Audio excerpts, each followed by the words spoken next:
আমরা যুদ্ধে জড়াবো না, এটা আমাদের দেশের জনগণও চায় না। এখন ফখরুল সাহেব যদি যুদ্ধে জড়াতে চান তাহলে প্রভোকেশনের ফাঁদে আমরা পড়তে পারি। আমরা সীমান্তে আছি, গুলি এসে লাগতে পারে, গুলির আওয়াজ হতে পারে, এটা সার্বভৌমত্ব লঙ্ঘন। এটা তো ওদের ইন্টারনাল যে এথনিক রেবেলরা আছে এদের থেকেই অনেক ঘটনা ঘটছে। সেটার জন্য মিয়ানমার সরকারের আমরা কেন দায়ী ধরব? লড়াইয়ের সঙ্গে আমরা ওতপ্রোতভাবে জড়িত। আমাদের সবচেয়ে বেশি ব্যথা লাগবে। বিরোধী দলের একটা ভাষা আছে, সরকারে যারা থাকে সবসময় বলা হয় নত যান, এটা বিরোধী দলের একটা কমন ল্যাঙ্গুয়েজ। আমাদের দেশ তো আছে, কিভাবে নত জানু এটা একটু ব্যাখ্যা করে ফখরুল সাহেব বলুন। কোন কারণে সেন্ট মার্টিনে যে গুলিটা আসছে এটা মিয়ানমার সরকার করে, এটা আরাকান যে রেবেলরা আছে তাদের গুলি। ওকে, সেখানে যে জাহাজের কথা বলা হয় সে জাহাজ সরিয়ে নেওয়া হচ্ছে। আমরা ক্ষমতায় আছি। 25শে আগস্ট স্রোতের মতো আসছিল, তখন অনেকে প্রভোকেশনও দিয়েছে।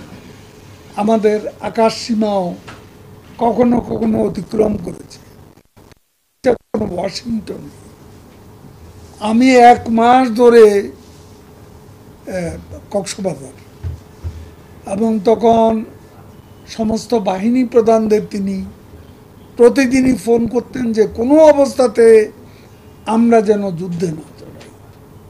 মিয়ানমার প্রভোকেশন দেখ, তাদের সাথে আমরা আলাপ আলোচনা করি, সমাধান করব, আমরা যুদ্ধে জড়াবো না, এটা আমাদের দেশের জনগণও চায় না। এখন ফখরুল সাহেব যদি যুদ্ধে জড়াতে চান তাহলে প্রভোকেশনের ফাঁদে আমরা পড়তে পারি। আমরা সরকারে আছি, আমাদের দায়িত্ব আছে, কর্তব্য আছে।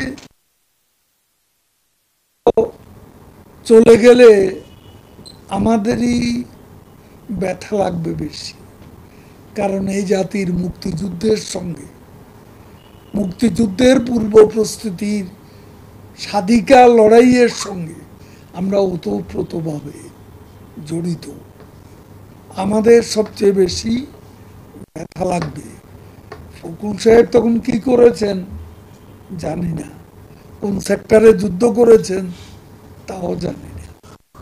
তো যাক, এসব কথা বলে লাভ নেই। সার্বভৌমত্ব ঠিকই আছে।